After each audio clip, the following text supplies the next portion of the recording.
Guys, it's me and this is my second video. So I thought I'd share my crazy weekend in London, Ontario. Anyways, so I headed down to London on Saturday with my best friend and her other friend, and our plan was we were gonna go down to paint her bedroom. She's moving back into her place in the fall. So we go down, and I have to describe my best friend. She is a guy's girl. Guys like hanging out with her because she is so funny. Like, they call her their bro. In her quotes, her favorite things are pizza, beer, and meat. Not like a hamburger, not like steaks, but meat in general. So you have to kind of picture her, but she's my best friend. She's hilarious. So, the last color on the planet I would ever think she would paint her bedroom, she paints her bedroom pink. This guy's girl paints her bedroom pink. Anyways, it's hilarious. So, we get down there and we paint her bedroom. It took around 2 hours or so. Because this is my first time in London visiting her, she wanted to show me around the town. We were going out at nighttime to go to a bar, and yes, I am 20 years old, so I am legal in Ontario. So we get ready and we go to sushi before we go out for the night. Sushi, best food ever. Let me know in the comments below how you feel about sushi. Anyways, so after sushi, we head over to our friend's house to play some drinking games, flip cup, beer pong, and the night kind of escalated from there. Around 12 o'clock, we call the cab and we get in the cab, go downtown to a bar called Seeps. At this bar, so weird. There wasn't that many people there, but there was randomly like 10 or 12 people dressed in Christmas attire, like in tight green leggings or like red and green sweaters or Santa Claus hats. And so, because I was a little intoxicated, I turned to them. I was like, "Why are you wearing Christmas stuff?" And they're like, "Oh, well, it's Christmas in July." And they were so gung ho about this. They were so gung ho about Christmas in July. They're like, "Oh, wait. No, sorry, it's not Christmas in July. It's Christmas Eve in July. But you have to come back here tomorrow because it's gonna be crazy tomorrow. It's actual Christmas." I was thinking, what are you talking about? It's July. No one celebrates Christmas in July. But that's besides the point. The night goes on, have some shots at the bar. Anyways, so while I'm like talking to this guy, my friend was in the corner talking to this random guy. I look over and she's like giving me looks like, "Oh my god." So I'm like, "Okay, I think I should go over there and see what's going on." And this really weird guy was talking to her and asking her about masturbation. What the hell? We just met you, and who talks about that when you've met somebody 10 minutes ago?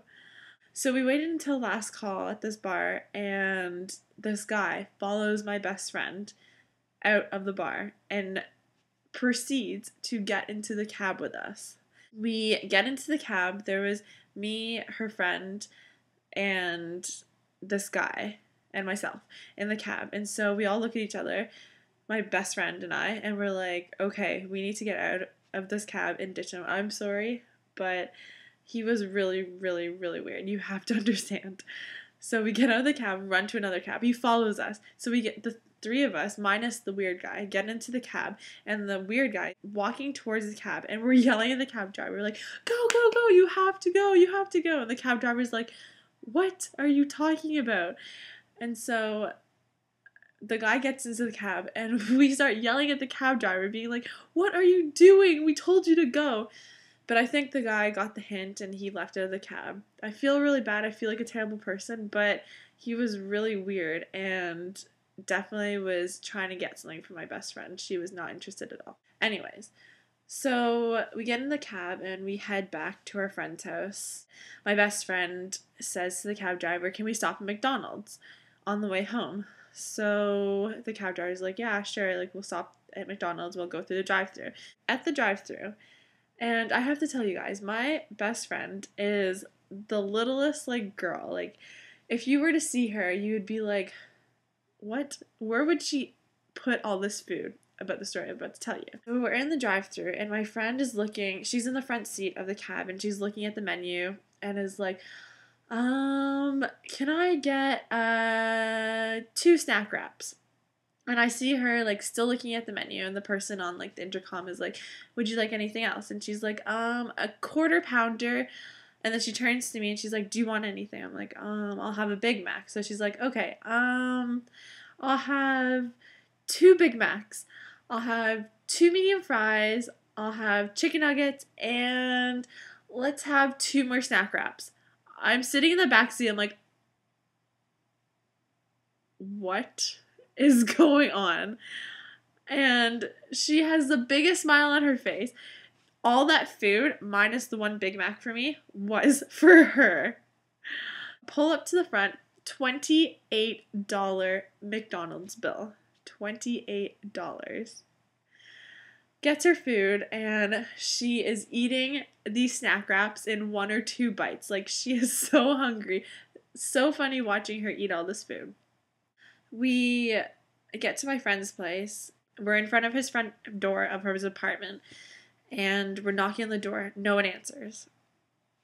I have to let you guys know, our friend that we went to the bar with was very, very, very intoxicated. And he came to the bar. He was there for maybe 5 minutes and then disappeared. We did not know where he went at all. So we're knocking on the door like crazy people. I'm pretty sure that all his neighbors were like gonna kill us because we're stomping around, banging on the door and be like, open up, open up, open up. Doesn't open up. So we proceed to try and call some people that we think would know his phone number. It turns out my best friend had lost her cell phone. But that's not the only thing. 3 months ago, she had got her cell phone stolen. So within the past 3 months, 2 Blackberries gone. She is kind of intoxicated, doesn't really understand that her cell phone is completely gone, nowhere to be found. She's just sitting in the corner enjoying her quarter pounder and french fries, just loving life. So no one answers the door. We're waiting out in front of the hallway. So we just decide to leave. So we go and leave to go to this other person's place that is with us, the guy that was hitting on me the whole night. So we go to his place. We go into his like front room where there's all the couches. And we sit on the couch. My friend looks at me, falls bad, and just passes out. Like, falls asleep right away. And I'm like, oh no, like, I don't know what to do. Like, I don't want to be left with this guy at all. At all. So I close my eyes and go to sleep on the couch. And I can feel him like poking me, like, Heather, Heather, Heather. I'm like, keep my eyes closed because I don't want anything to do with this guy. And I can hear him in the background being like, oh my god, like, what the hell? Like, jerk much?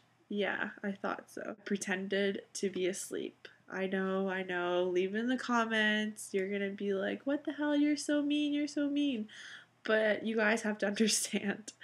That's not the type of person I am, just to go and sleep in some guy's room. I wake up around like 5 o'clock in the morning and my friend is still sleeping and I have like 10 missed calls from like people trying to get a hold of us because they don't know where we are, and we were trying to sleep at our friend's house but he couldn't open the door because he was passed out somewhere. The day goes on and we finally get everything sorted out. Spend 4 hours at a mall, at a Rogers, because my friend needed to get a new cell phone so her parents wouldn't find out. Most ridiculous night in London, I have to say. But the best. My crazy story from the weekend, I guess. And I will let you guys know if anything else happens. Let me guys know how you thought about this video or anything else you want to hear about. I will talk to you guys later. Bye.